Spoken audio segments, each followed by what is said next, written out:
There's a good chance you've probably already seen this video circulating in your feeds and are wondering just who on earth could cause this. How did he escape from prison, and how on earth did he and he alone cause a state of emergency in Ecuador from his prison cell? After hours of researching the intricacies of this case, I gradually became more and more shocked at the influence that José Adolfo Macías Salazar had while behind bars. He even had enough sway to allegedly order and initiate the assassination of a presidential candidate while he was still in prison. Welcome back to Dark Narratives. On this channel, we go over a lot of true crime and dark stories. If that piques your interest, consider liking this video so that more people can find it. We are going to cover José Adolfo Macías Salazar, the man who started a state of emergency from his prison cell. Without further ado, let us begin.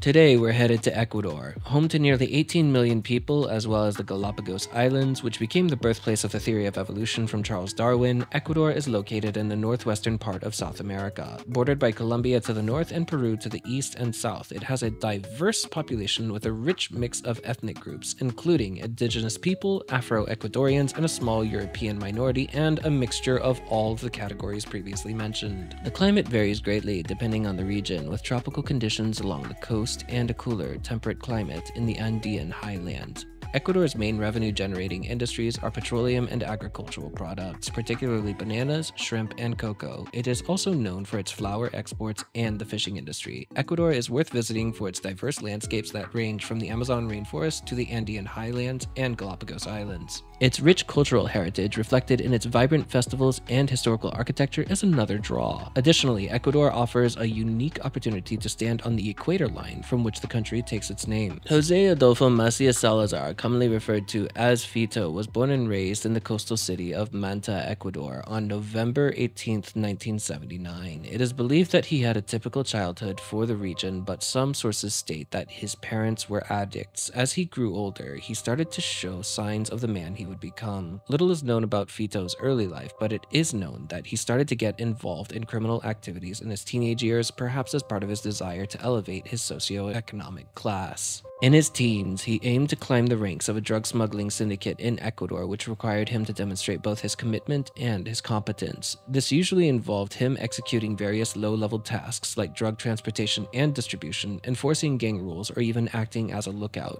It was a dangerous and precarious life for Jose, with his newly acquired alias of Fito, requiring an ability to navigate the underworld of crime while skirting law enforcement. He also rapidly began building relationships with key figures within the gang, showing loyalty and proving his worth in high-pressure situations that you and I couldn't possibly begin to fathom. Over time, his responsibilities increased to carrying out hits, acting on larger and more international trafficking orders, and more. However, Jose, moving up quickly, excelled at all of these tasks. During his tenure in criminal enterprise, he had joined a gang that became the largest trafficking syndicate in Ecuador called Los Choneros, which literally means the pig farmers but can mean the untidy or the dirty ones in Spanish. After enough time in the criminal enterprise, Fito managed to rough up enough of the gang's competitors, deliver enough heavily controlled product, and end the lives of enough competitors to make it to the rank of second in command.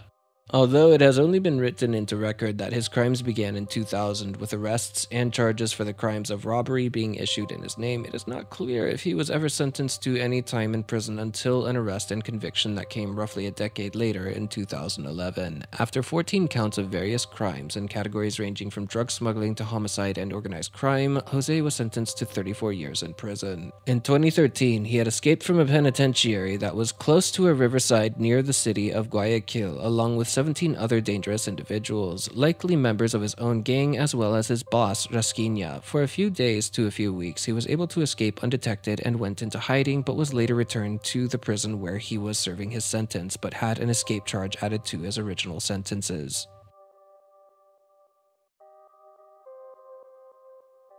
If you've watched the Netflix series El Chapo, then you might have an idea of how a democratic government of a Latin American society may interact with the drug cartels within their own borders at the benefit or coercion of a political figure or public service employee. As an unrefined example, the CIA was known to actively work with the Sinaloa cartel to capture and extradite the leader figures of other growing cartels in Mexico while collaborating with local law enforcement personnel to make arrests happen. Now, imagine for a moment the cartels in other countries working with the government officials to eradicate competing cartels without the assistance of the CIA or American DEA. This kind of scenario could become much messier, much faster. You may have, perhaps even jestingly, heard a friend of yours mention that the second largest political party of some Latin American nation or another could be the local drug cartels or mafias. Rest assured, these aren't entirely jokes.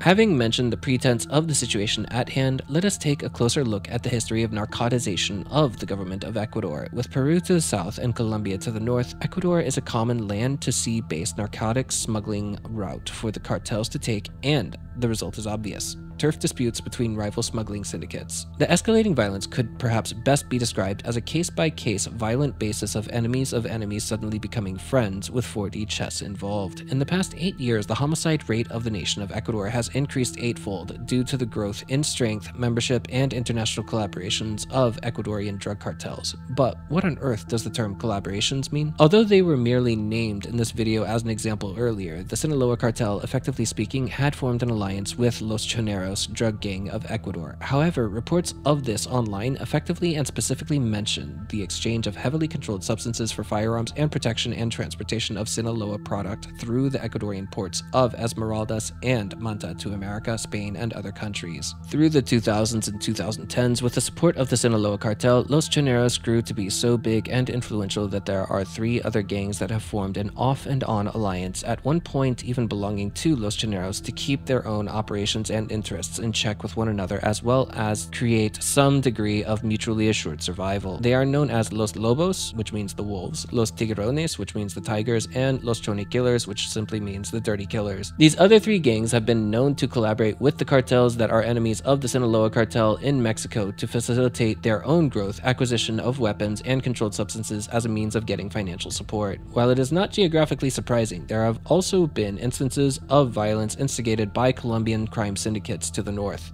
Meanwhile, on the pro-government side of things, we have the military of Ecuador, the federal police of Ecuador, and last but not least, private military contractors who have been getting involved. And finally, it is widely believed that the majority of cartel leadership who are calling shots on and giving orders to their own cartel members should already be serving hefty prison sentences, including Fito, as well as the boss of Los Lobos gang, Captain Pico. Now that you understand the factions at play, let's go over a brief history of events in recent years.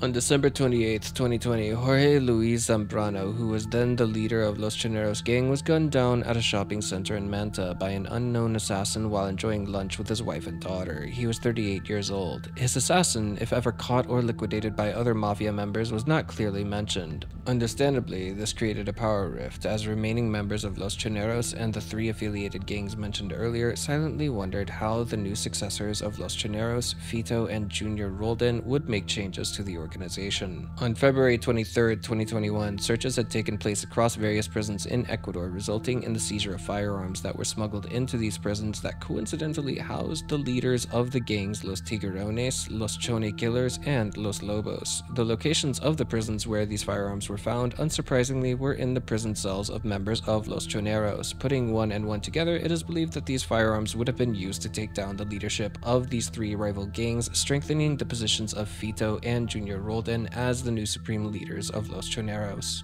This resulted in riots that deducted 79 lives from the population of the penitentiary.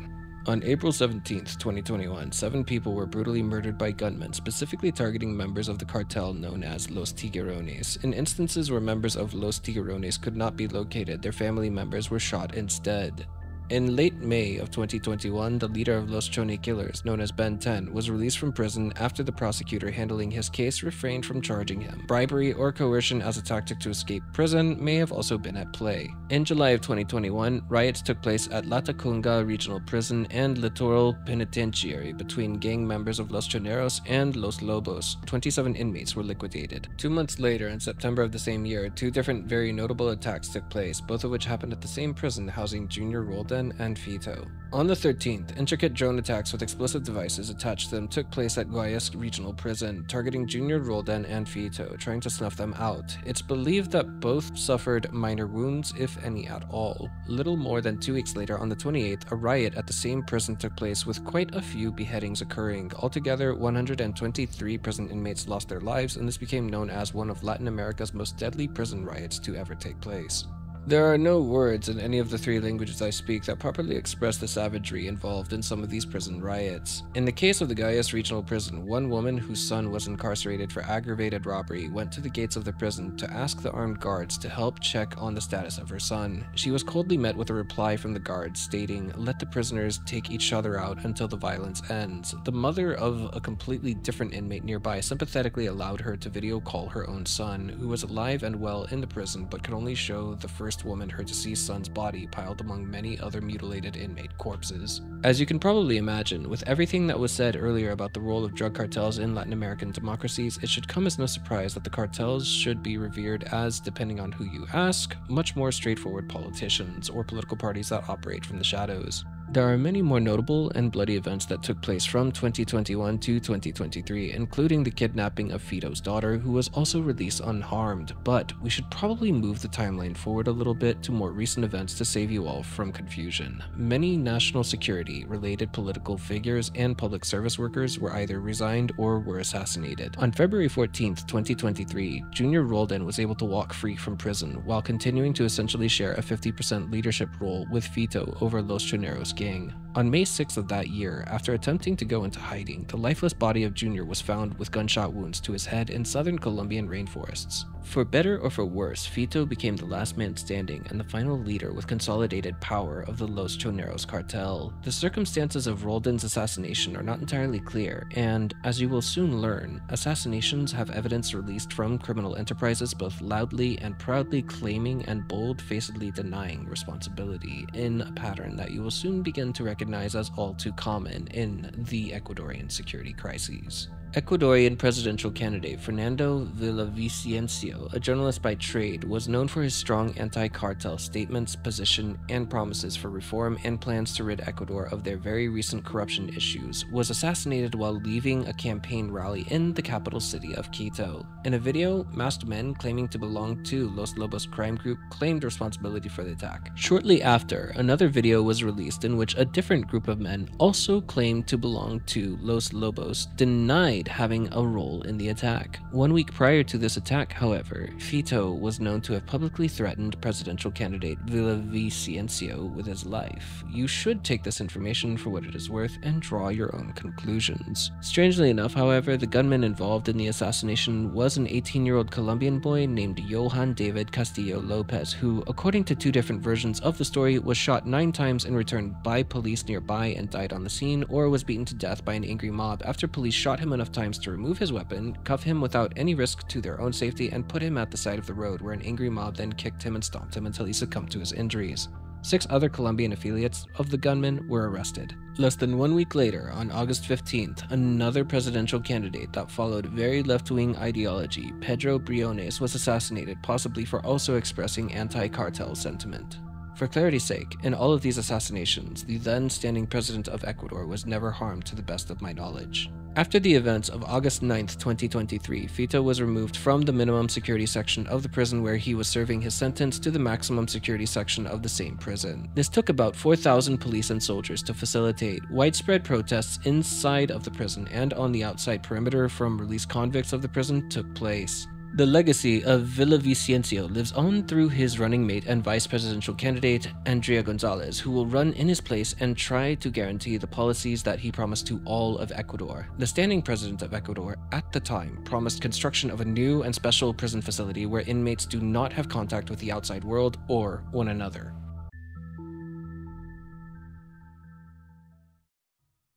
And finally, here we are with the most recent of a chain of state of emergencies declared by the government of Ecuador over recent years. Fito has escaped prison, but details surrounding his escape are sparse, with some sources stating that he walked out of the front door of the prison with his own preferred bodyguards, subordinates, and fellow inmates walking alongside him, while others stated that cartel members of Los Choneros outside of the prison dug a tunnel beneath the prison to get him out. In what can be described as nothing less than absolute embarrassment on behalf of security forces, government personnel, and public offices of Ecuador, the government has not released any official statement on the exact method used to escape the prison by Fito and Los Choneros. One thing is clear, however, and that is that he had special privileges while inside the prison, and if he so desired, he could possibly bribe more than one prison guard with the amount of money that the cartel was making, but we'll need to save this topic for a future video, as it is a theme echoed at many Latin American prisons, and it goes beyond the scope of what we are here to discuss today. In short, Fito had enough influence to organize parties in the prison and made sure he was dressed nicely if he so desired. It was said that he could make as much as $70,000 per week per prison pod due to some racketeering and extortion methods made available to him and his cronies at the time. It would also not be unusual to find out he had the ability to organize conjugal visits, more colloquially known as booty calls, for himself or any of his right-hand associates if he so chose to. It wouldn't be illogical to assume that he was safer in prison than he was on the outside. After all, Junior Roldan was found dead less than 3 months after his release from the same prison. So, what suddenly pushed Fito to try to escape from the prison where he was serving his sentence? He, figuratively speaking, could live like a king in the penitentiary where he was being housed until the day that he died or finished serving his sentence. Well, as it turns out, because of his suspected involvement in the assassination of presidential candidate Villavicencio in August of 2023, a decision was made by government officials to have Fito relocated to another prison with more effective security protocols and a large surplus of gang members that would not be friendly with any members of Los Choneros being suddenly relocated to their own territory, least of all, their leader. Coincidentally, on the same day that Fito escaped from prison, the mob boss from Los Lobos, Fabricio Colon Pico, also known as Captain Pico, or El Salvaje, literally the Wild, also escaped from prison for fear of his own life. The allies that the Lobos have include Albanian organized crime, and the narcotics that they export largely end up in North Africa and Western Europe. You might be wondering why he chose to escape from prison as well. It's likely that he was tipped off from someone on the inside telling him that even he is in danger with the escape of Fito. He has released a video publicly stating that he will surrender to authorities in Ecuador in exchange for his guaranteed safety. He escaped along with 37 other members of his own gang, and the circumstances of which the escape were made are, unsurprisingly, yet not unexpectedly, not entirely clear, as the Ecuadorian government could also not state how. Now let's go back to the TC news station footage that we saw of Los Choneros taking the entire station crew hostage. Within 30 minutes, a SWAT team had arrived and captured the cartel members who took over the station. One news station employee was shot in the leg while another one had his arm broken. This was more of a power play by Fito than it was anything else, aiming to send a message to the entire country. There were also attempted kidnappings made on a prestigious university by the Los Choneros members, hoping to get more hostages. To emphasize the significance of the state of emergency that has been put in place in Ecuador, 50% of all small businesses are closed in the entire nation of Ecuador. Public transportation is not in operation. Emergency services and government-issued vehicles are largely the only ones that are allowed on the roads, and typical public services that are available, such as garbage trucks and other utilities and public services, won't be in operation until the state of emergency ends. And finally, people are asking, where is Fito? There are theories that he is still in Guayas, others stating that he ran to Mantiba, some more boldly stating that perhaps he snuck through the very porous rainforests at the northern border of Ecuador and got into Colombia this way in the hopes of seeking refuge with a friendly Colombian cartel. However, we can also not entirely rule out the theory that he more likely escaped to Peru to the south, given it's a more silent and less expected location for him to be, where he can perhaps give very low-profile orders on how his criminal enterprise can continue business as usual. This is an ongoing case. If you all find out anything new, be sure to let us know in the comments below. If there were a real-life equivalent to Bane as a supervillain, I would personally nominate Fito as the #1 candidate. His origin story is mysterious, but he just gives off an inexplicable air of evil. But given the present state of the perceived rule of law in Ecuador, we shouldn't expect any sudden positive change for the nation, although near-term assassinations or attempted assassinations of various cartel leaders should be considered transitionally normal in the next few months or years as we see a class struggle for young men with aspirations to elevate their own status in Ecuadorian society. On a closing note, it's worth mentioning that the number of Ecuadorians who have fled Ecuador for the US in 2023 quadrupled compared to the prior year, and one would think that the security crisis of Ecuador is now a major contributing factor, but perhaps not the main reason, as finding stable employment is also a problem in the nation of Ecuador. With that, we conclude the story of José Adolfo Macías Salazar, better known as Fito, and the criminal syndicate Los Choneros wreaking havoc on society in Ecuador. It's possible that we will revisit this topic at a later time. If you all thought today's video was interesting, remember to give us a thumbs up. If you think you'll be back, consider subscribing. Case suggestions are welcome in the comments. Make sure you check out my other content in the pinned comment below, and as always, please remember that every day is a new opportunity to see the light. Until next time, I bid you all farewell.